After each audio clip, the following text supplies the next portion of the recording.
Nós estamos numa série de mensagens que fala sobre gerados pela cruz, e o tema dessa noite é eternidade. E para falar de eternidade, nós precisamos falar de um medo que geralmente acaba acometendo o coração e a vida de muitas pessoas. Inclusive, na nossa existência humana, limitada e misteriosa, são vários desses medos e receios que rondam a nossa vida e de alguma maneira circundam a nossa convivência. Uma pesquisa feita nos Estados Unidos levantou os diversos tipos de medos que rondam a humanidade e classificou os 3 maiores medos. Em terceiro lugar, vem o medo de ser esquecido, ou seja, de ser abandonado, de não ter importância. Em segundo lugar, o medo de ficar doente, de ficar enfermo, de precisar de cuidados médicos ou paliativos para uma sobrevivência quase vegetativa às vezes. E em primeiríssimo lugar, vem o medo que ronda toda a humanidade, o medo de morrer. O medo de se deparar com essa presença constante, às vezes inconveniente, permanente, e que nós temos que lidar com essa sensação incômoda de que um dia iremos partir.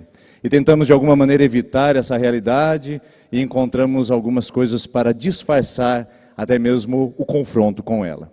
Medo de morrer. Por que deveríamos ter medo de morrer? Qual o sentido disso? Porque muitas vezes nos paramos perguntando sobre isso e refletindo sobre isso e vem aquela ansiedade, aquela preocupação, aquela inquietação. Por que deveríamos ter medo de morrer? Aconteceu um evento na minha vida alguns anos atrás que me ajuda a explicar um pouquinho do que nós vamos falar aqui essa noite. Era uma madrugada fria, os ventos eram uivantes, e eu estava deitado na minha cama, quando de repente acordo com 2 pares de olhos estatelados ao lado da minha cama. Você que é pai, já passou por essa experiência madrugada, sabe o medo que isso traz, sabe o desconforto que isso gera. E então os 2 falaram quase que em uníssono: pai, tem um barulho lá fora, a gente está com medo. Então eu, naquele momento sublime de demonstrar toda a masculinidade que envolve a paternidade, me levantei rapidamente da cama e fui em direção ao barulho que estava lá fora. Mas não queria passar por aquele momento sozinho. Eu precisava de uma plateia, precisava de um público para me acompanhar. Então eu disse: venha e me acompanhe. E vieram os 2 então logo atrás de mim, e eu corajosamente abri a porta dos fundos, cheguei, olhei com o peito estufado e disse: achei. Eles assustados olharam: o que foi, pai? Olha aquela telha lá de alumínio do nosso vizinho. Ela está batendo por causa do vento, e é esse barulho que está incomodando vocês. Então voltemos para a nossa cama e vamos dormir tranquilamente. Coloquei de novo as crianças na cama, voltei orgulhoso de todo o meu trabalho feito naquela noite e quão corajosamente agi. Quando eu deitei a cabeça no travesseiro, eu me lembrei de um fato, que não foi a coragem que me moveu lá para fora, não foi a coragem que me colocou diante daquele medo, foi a minha convicção. Porque à tarde eu tinha passado em casa enquanto as crianças estavam na escola, e como o tempo estava mudando e o vento começou a soprar pela tarde, eu vi aquela telha batendo uma na outra e disse: esse barulho vai me incomodar à noite. Então quando as crianças tiveram um receio e um medo, eu não o tive. Por quê? Porque eu tinha uma convicção de que não se tratava de absolutamente nada, a não ser de um barulho totalmente natural. O que me moveu para fora não foi a minha coragem. E eu nem posso me orgulhar de ser tão corajoso assim, porque quando eu me casei, a primeira vez que apareceu um rato em casa, a minha esposa subiu na cadeira e logo em seguida eu subi também. Não sou dos mais corajosos, mas daquela noite, o movimento em direção àquela convicção, ou aquele medo, foi a minha convicção de que não se tratava de absolutamente nada. Viver nesse mundo sem medo da morte, não significa viver nesse mundo corajosamente. Significa viver nesse mundo com convicções firmes, sólidas, sinceras, profundas, que não são arrebatadas quando a nossa vida muda de rota, ou quando algumas intempéries ou problemas afetam o nosso coração. Viver sem medo da morte não significa que ela possa ser atenuada, ou que a vida ser prolongada, ou que tenhamos acesso a bons paliativos médicos, uma despedida digna. Não, viver sem medo da morte significa enraizar convicções profundas, para que medos diversos não assaltem o nosso coração e nem roubem as nossas convicções e fé. Porque à medida que a minha convicção enfraquece, o medo se fortalece. Por isso que nós precisamos, de alguma maneira, aprender a bradar, a exclamar a um mundo que constantemente, e de uma maneira muito incômoda, nos coloca contra a parede para dizer que a morte é um adversário cruel e que vai determinar a nossa vida. Precisamos bradar, exclamar e gritar a plenos pulmões para os nossos familiares, para a nossa sociedade e para nós mesmos, as nossas convicções que nos mantêm aqui, louvando, engrandecendo e em paz caminhando, mesmo num mundo com tantas diversidades, ou melhor, adversidades, com tantos problemas e preocupações que nos envolvem. E por falar em bradar, eu quero lembrar uma frase espetacular que Jesus deixou no seu último suspiro. E Jesus escolheu de uma maneira muito especial as palavras. Ele não fala por um acaso. Aliás, Jesus nunca se move ao acaso. Jesus nunca se move de uma maneira desproposital. E quando Jesus se posiciona naquela cruz, no seu último suspiro, firma os seus pés, toma o fôlego e se posiciona, mesmo em meio às dores lancinantes que cruzavam seu corpo, ele se posiciona ali e diz: Pai, em tuas mãos eu entrego o meu espírito. Alguns de nós olhamos para essa frase de uma maneira um tanto quanto hollywoodiana, e nós aprendemos a ver isso em muitos filmes, seriados, onde essa voz de Jesus, um Jesus artista, um Jesus ator, diz mais ou menos assim, com uma voz de locutor: Pai, em suas mãos eu entrego o meu espírito. E aí fica aquele negócio bonito, uma voz aveludada, poderosa. Mas a voz de Jesus nesse suspiro final não foi uma voz tão bonita e tão agradável como essa. Na verdade foi bastante desconfortável, chocante e até escandalizadora, que incomoda muitos de nós. Por exemplo, seria mais ou menos assim, e para você que assiste na sua casa, eu vou tirar o microfone para não te assustar. Pai, em suas mãos eu entrego o meu espírito. Já parou para pensar o porquê que Jesus gritou dessa maneira? Porque o texto diz que ele exclamou, ele bradou, não era um sussurro. Aliás, Jesus estava falando com o Pai. Ele poderia sussurrar, ele poderia falar de uma maneira mais sensata, menos escandalosa, mas a Bíblia diz que ele gritou. Por que ele gritou? Por que será que ele bradou? Porque o seu brado é como se fosse o rugido do leão, afugentando os inimigos que rondavam aquele momento, declarando a sua plena convicção de que o seu propósito havia sido cumprido. Jesus nasceu para morrer, e a sua morte era proposital para salvar a humanidade. E no seu último suspiro, ele escolhe a frase para dizer: Pai, eu cumpri cabalmente o meu ministério, fiz realizar-se o seu propósito em minha vida, e então, Senhor, eu entrego em tuas mãos o meu espírito, e que todos vejam que eu estou convicto do propósito que me moveu nessa terra durante esses anos que o Senhor me deu. A convicção de Jesus era tal, o brado de Jesus foi tão cortante, que o centurião, que está registrado lá em Lucas capítulo de número 23, versículo 46, quando Jesus diz: Pai, em tuas mãos entrego o meu espírito, no versículo 47, o centurião que estava abaixo da cruz diz: Uau! Quer dizer, uau é a minha tradução, ele não disse uau, mas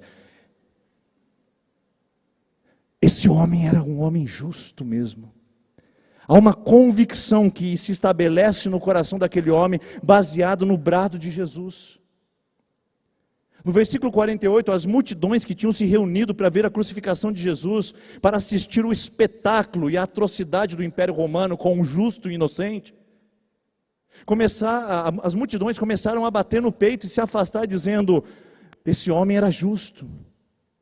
A convicção de Jesus no seu último suspiro passa para além das palavras, invade um coração de um centurião, toca as multidões e os discípulos que estão por perto, porque a convicção de Jesus mostra: a morte não tem a palavra final. Pai, em tuas mãos eu entrego o meu espírito.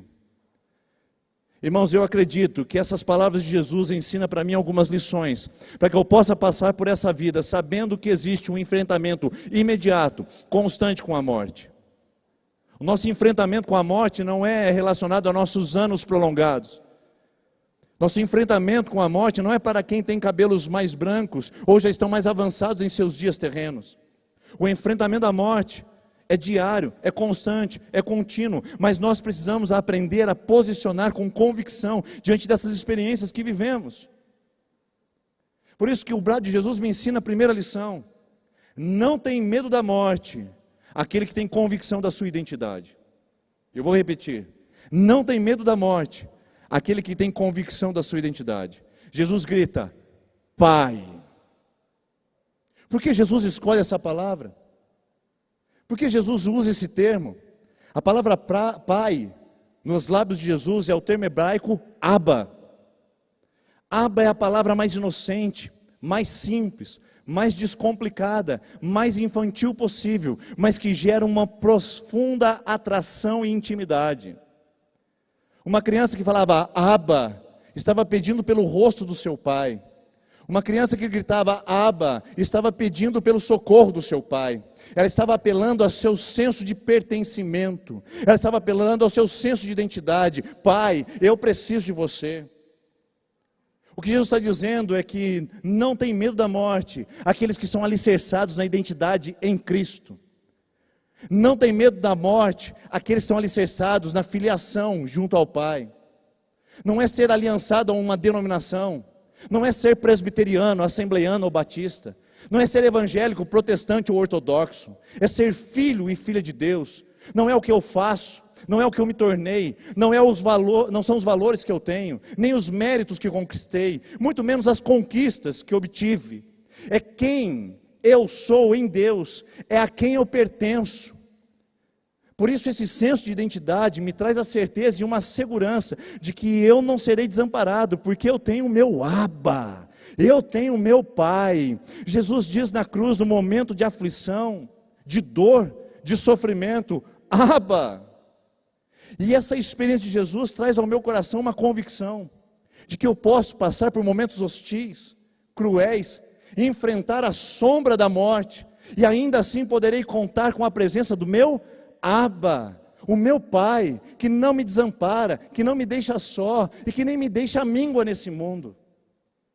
Esse Abba me traz segurança, me traz paz, me traz esperança. Eu posso voltar os meus olhos para Ele e entender que as aflições do mundo presente não são suficientes para roubar a minha paz, para assaltar o meu coração das convicções que eu tenho, na identidade que eu sou firmado nele. Abba. Deus é Pai. A paternidade de Deus nos constrange. Deus é Pai. E como Pai, esse Deus, Ele não admite guarda compartilhada. Ele não compartilha a guarda dele com mais ninguém sobre você. Ele não te coloca num domingo à noite numa igreja e te deixa numa segunda-feira de manhã no mundão. A palavra de Deus diz em Mateus 28:20, eu estarei com vocês todos os dias até o final dos tempos. Enquanto eu passo por essa vida cheio de ameaças, com o vale da sombra da morte, eu posso contar com Deus que não compartilha a sua guarda com ninguém. Ele cuida de mim, Ele me protege, Ele me guia, Ele me levanta, Ele me sustenta, Ele está comigo em todo tempo. Como Pai, Ele é um Pai que não abandona, que não deixa só, que não vira as costas quando mais precisa. Isaías 49:15 diz, a mulher pode se esquecer do filho que ainda mama? Isso é um absurdo, mas se isso acontecer, o Senhor jamais se esquecerá de você. Deus é um Pai que não abandona, mesmo enfrentando as dores mais cruéis da existência, é um Pai que não nos deixa sozinhos. Deus é um Pai que não deixa o nosso nome sem o nome dEle na nossa certidão. Pelo contrário, a palavra de Deus diz em Isaías, capítulo número 45, versículo de número 16, que nas palmas de suas mãos, Ele gravou o nosso nome. Nós não estamos sem registro eterno, queridos. Nós estamos aliançados a um Deus que é Pai. Os hebreus do Antigo Testamento tratavam Deus como um Pai. Jesus diz que Ele é o Pai nosso. Ele não é como um Pai, Ele não parece um Pai, Ele não tem aparência de Pai, Ele é o nosso Pai. E não tem medo da morte quem tem sua aliança criada e conduzida no Deus que é Pai. Por isso que o apóstolo Paulo, entendendo bem essa história, ele disse em Romanos capítulo 8, versículo de número 15, vocês não receberam espírito de escravidão, para viverem outra vez atemorizados, mas receberam espírito de adoção, pelo qual vocês clamam, Abba, Pai. Paulo entendeu o brado de Jesus na cruz e diz: quem tem convicção de que é filho de Deus, pode gritar Abba, Pai, e o medo não vai roubar a sua fé, o medo não vai roubar a sua paz, porque quando você enxerga a face do seu Pai, quando você tem a convicção de que Ele está em você, não há medo nessa terra que seja maior do que a convicção de que somos filhos e temos um Pai celestial. Inclusive o apóstolo Paulo complementa no versículo 16 de Romanos 8. O mesmo Espírito testifica com o nosso Espírito de que nós somos filhos de Deus. O que eu vim dizer para você aqui essa noite, que tem medo da morte, ou talvez tantos outros medos que a vida lhe proporciona, é que se você tem a sua identidade em Cristo, e se você é filiada em Deus, se você tem a sua adoção nele, você tem um Pai. E um Pai que não abandona, não deixa só e não deixa você à míngua, mas um Pai que te protege e enche de esperança. O que nós fizemos? Talvez nos perdemos em quantas faces que tivemos ao mundo e esquecemos de olhar para a única face que pode nos trazer segurança, a face do nosso Abba. Falta relacionamento com Ele, falta identificação com Ele, falta intimidade com Ele. Por isso que muitos de nós vivemos aterrorizados, ansiosos, preocupados, com uma vida cheia de ameaças, porque desaprendemos a identificar a voz do nosso Abba, a face do nosso Abba, num mundo cheio de ameaças e conflitos como vivemos. Eu nunca me esqueço uma ocasião onde o meu filho de 3 anos foi perdido no meio de uma multidão. Nós estávamos num evento e de repente sumiu. Cadê o filho? Cadê o filho? Cadê o filho?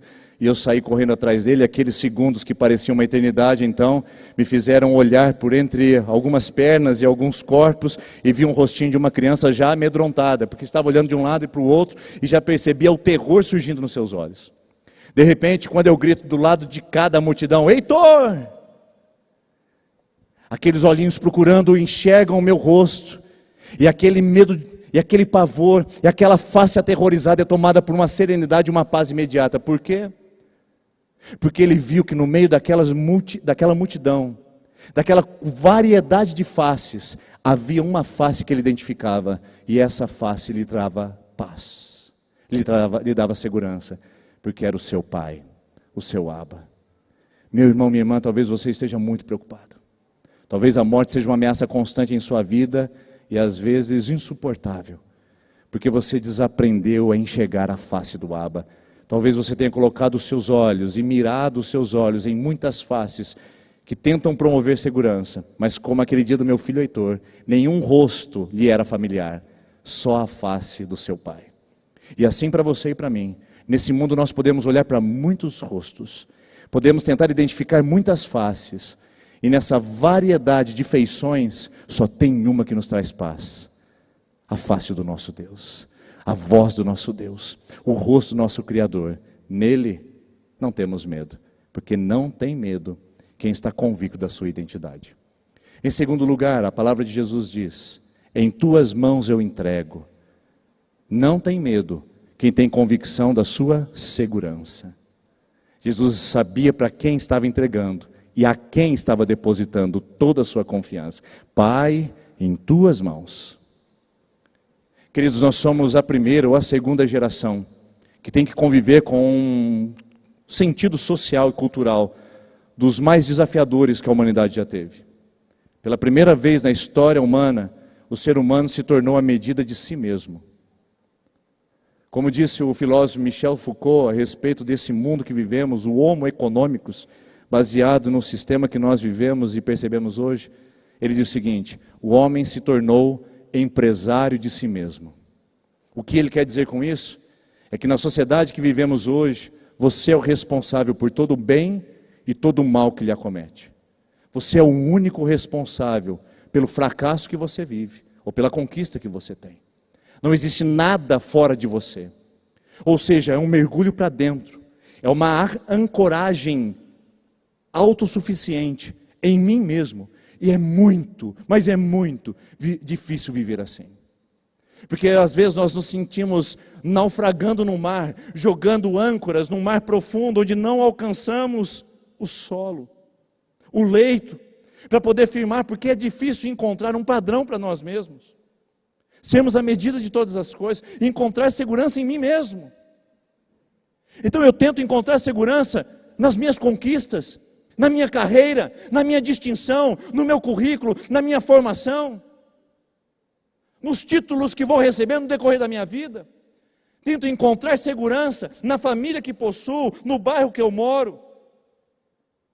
Tento encontrar de alguma maneira uma segurança no patrimônio que eu tenho, nas reservas que possuo. Para que de alguma maneira eu me sinta ancorado quando os ventos contrários soprarem ou quando as lutas vierem. Isto é infantilidade, queridos. Porque no tempo da catástrofe, no tempo do dia mau, no tempo do sofrimento, não há segurança humana que permaneça os nossos pés firmes e sólidos.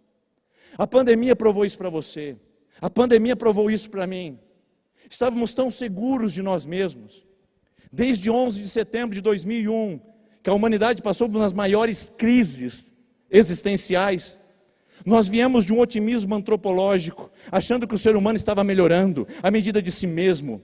O homem bem-sucedido, o homem protagonista da sua história, o homem promissor, o homem em progresso.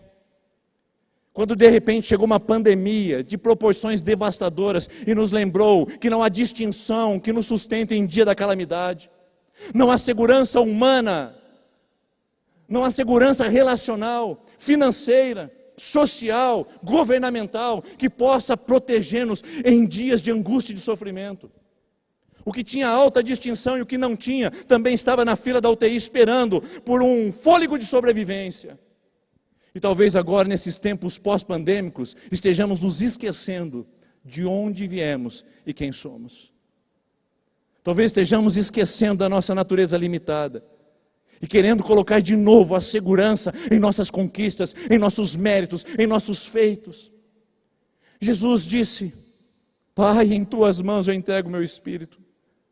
O perfeito, o completo, o pleno, olhou para fora de si e disse: Pai, em tuas mãos eu entrego o meu espírito. Há uma segurança de que eu não estou morrendo em vão, eu vim cumprir o teu propósito, eu sei em quem eu tenho confiado, eu sei em quem tenho crido.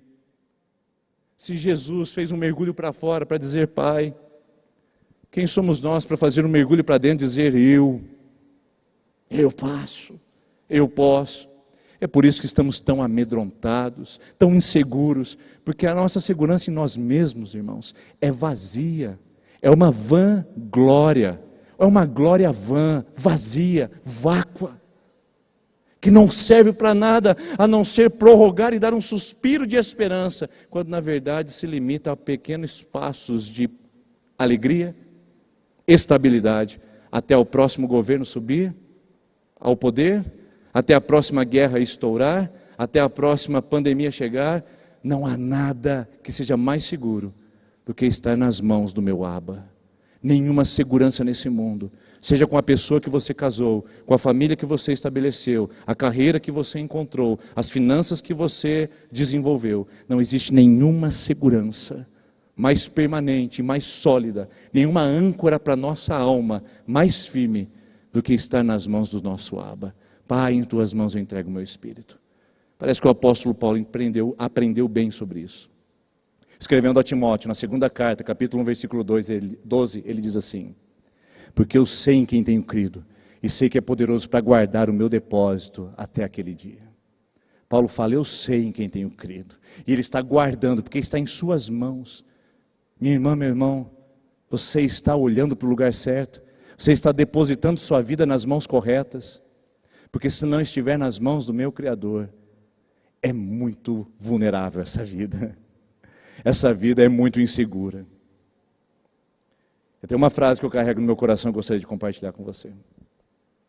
A frase é a seguinte: isso me traz uma segurança tremenda. Obviamente que não é uma frase que me faz fazer loucura. Eu não vou pular de paraquedas igual o pastor Juliano já fez. Não vou me arriscar a essas coisas. Mas eu tenho uma frase que diz assim: eu sou imortal. Sim, eu sou imortal, até que Deus tenha cumprido todos os seus propósitos sobre a minha vida. Eu não vivo com medo da morte, eu não vivo com medo do amanhã, porque eu sei em quem tenho crido, e sei que a minha vida está depositada em suas mãos, e Ele não me levará antes da hora, Ele não me levará depois da hora, Ele não me levará em outro momento, a não ser que Ele tenha cumprido todo o seu propósito sobre a minha vida. E eu queria compartilhar isso com você. Nós somos imortais quando estamos nas mãos do Deus que nos segura. Sabe por quê?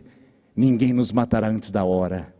Ninguém levará a nossa vida antes da hora. Só o Criador que deu a vida, que pode tirá-la. E isso traz segurança. Isso traz segurança, isso traz paz, isso traz conforto, traz cuidado, traz precauções, mas traz paz, porque eu sei em quem tenho crido. Eu sei que eu posso confiar nele. Mas em terceiro e último lugar, as palavras de Jesus, cheias de convicção, mostram que não tem medo aquele que tem convicção da sua eternidade.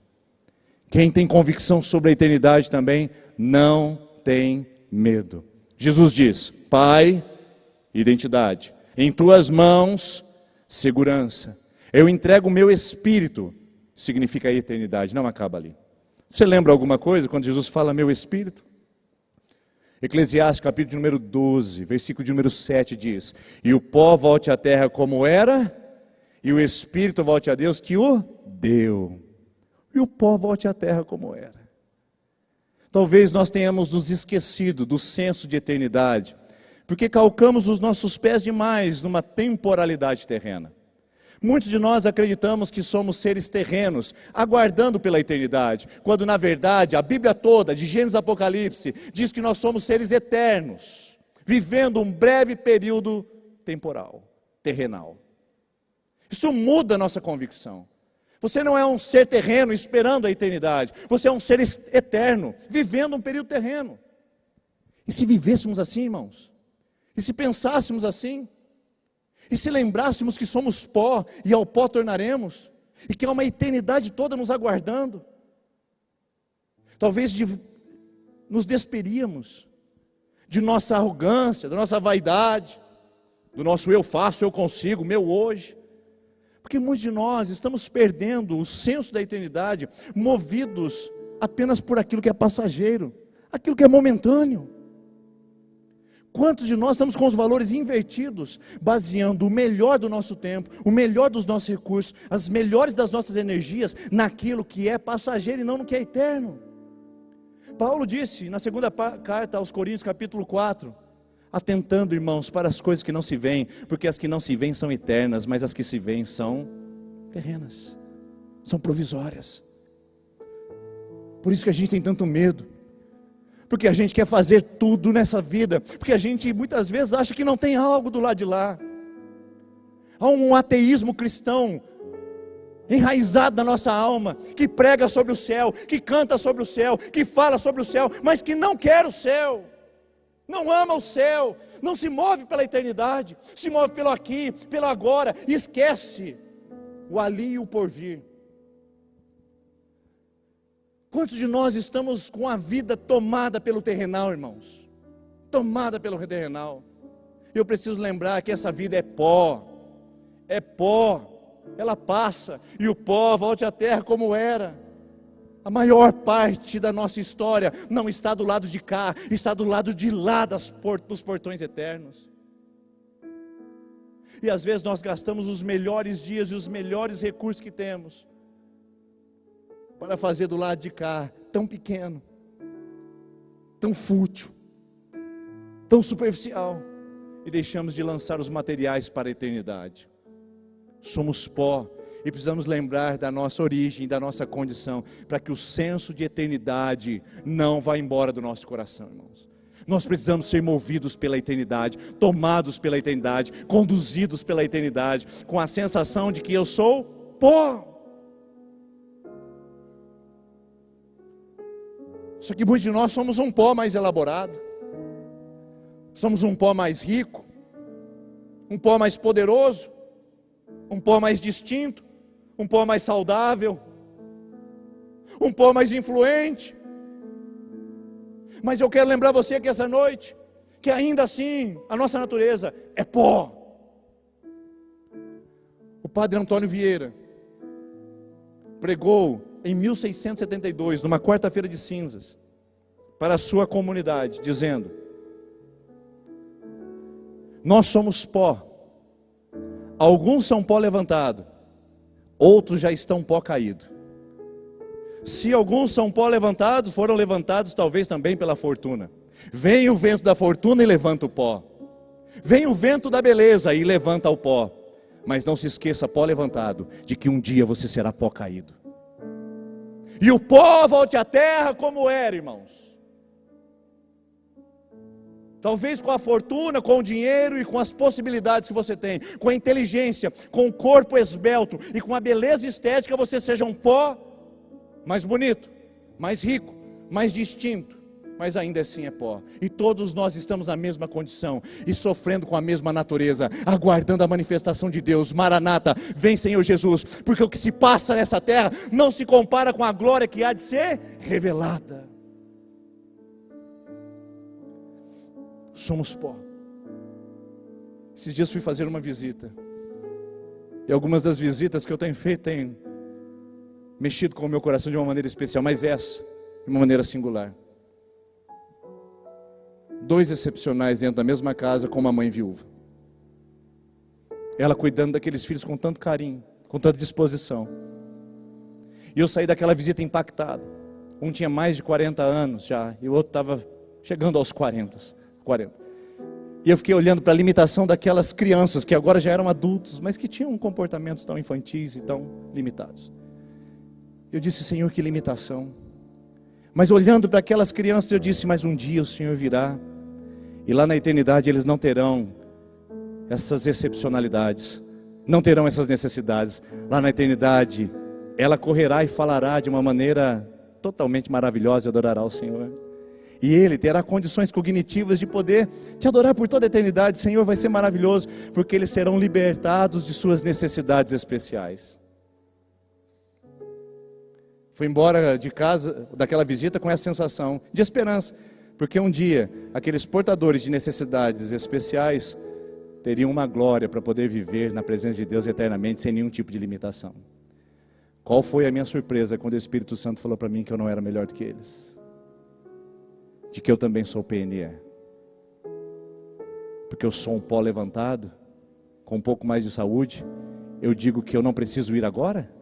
Que viver nessa terra é melhor do que partir? Porque olhar para aquelas crianças e dizer: Senhor, quando elas forem, e que seja breve, para elas poderem viver a glória, mas deixa eu ficar um pouquinho mais, porque eu tenho saúde, eu posso correr, eu tenho dinheiro, eu posso gastar, eu ainda não conheci a Europa. Deixa eu ficar aqui nessa terra, Senhor. Deixa eu ser pó levantado. Deixa eu ficar nesse pó, Senhor. Quantos de nós, irmãos, estamos construindo a nossa vida em castelos, quando Deus chamou a gente para fazer tendas e viver do lado de cá com um senso de eternidade? Porque é gostoso talvez ser um pó levantado com saúde, mas preciso lembrar que eu sou pó, e a minha condição limitada continua, e eu não sou melhor do que ninguém. Existem limitações no meu coração, limitações na minha mente, limitações no meu corpo, que não permitem me adorar ao meu Deus e ao meu Criador como Ele merece. Então Maranata, venha Senhor Jesus, porque os excepcionais desta terra também estarão ao lado de outros portadores de necessidades especiais, que é você e eu, porque nós temos necessidade de estar ao lado do nosso Criador e na presença dEle, libertos da limitação desse mundo e vivendo para a glória dEle. Quem não pensa assim, queridos, é miserável. O apóstolo Paulo disse em 1 Coríntios capítulo 15, versículo 19: se a nossa esperança em Cristo se resume somente para essa terra, para Ele te dar uma casa boa, um corpo saudável, um carro do ano e boas condições de conforto, se a nossa esperança se resume apenas a essa terra, somos o pó levantado mais miserável que já existiu. Viver sem perspectiva de eternidade retrocede a nossa vida, empobrece nossa existência. Viver sem senso de eternidade rouba do nosso coração a esperança da glória eterna. Então, queridos irmãos e irmãs, que uma convicção da eternidade possa soprar no nosso coração hoje, porque não tem medo da morte quem vive com o senso da eternidade, porque o viver é Cristo e o morrer é lucro. É o desprendimento de tudo que me limita para viver para a glória dele. E eu pergunto para você: como seria a nossa vida se fôssemos movidos pela eternidade? Como seria? Como seria o seu casamento se você fosse movido pela eternidade? Será que essas brigas, essas intrigas, esse nhenhenhen que acontece na sua casa, será que estaria ali ainda? E às vezes a gente como pastor fica fazendo aconselhamento com gente que só pensa no terreno. E é difícil alguém se levantar de uma maneira diferente em casa, quando só pensa no aqui e agora. Mas quando um casal se move para a eternidade, o casamento é diferente, seus filhos são diferentes, sua família é diferente. Quais seriam nossas prioridades se fôssemos movidos pela eternidade, irmãos? Será que estaríamos fazendo o que fazemos hoje? Será que gastaríamos o nosso tempo no que gastamos hoje? Como seriam as nossas finanças se movêssemos pela eternidade? Eu quero dizer para você que eu sou um desses, que calquei os meus pés nesse pó, e que muitas vezes disse: Senhor, espera mais um pouco, porque o pó aqui está bom demais para mim. Eu quero nessa noite convidar você a também sondar o seu coração e perguntar se você está sendo movido pela eternidade, ou está sendo um pó levantado que gosta da poeira desse mundo. Porque nós somos chamados, irmãos, para declarar: Pai, em tuas mãos eu entrego o meu espírito. Não vive com medo da morte quem é movido pela eternidade. Eu quero convidar vocês a se colocarem em pé no seu lugar. Eu quero orar com você.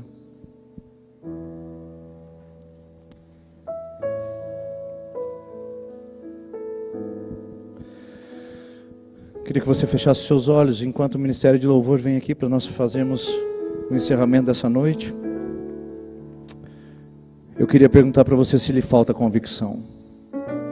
Se você tem medo de morrer, Jesus é a resposta para você, meu filho e minha filha. Hoje você pode ter o poder de ser chamada filha de Deus e filho de Deus. Isso muda tudo.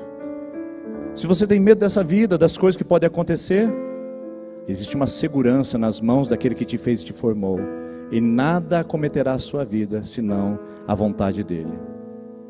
E se você tem pensado demais do lado de cá, que o Espírito Santo te conduza para o senso de eternidade. Lá você estará para sempre e sempre, sempre e sempre. Senhor Jesus, aumenta a nossa convicção. Não queremos ser religiosos que de nome professam amor pelo céu, mas que amam viver na terra. Que o Senhor nos dê, ó Deus, a intencionalidade enquanto estivermos entre os suspiros.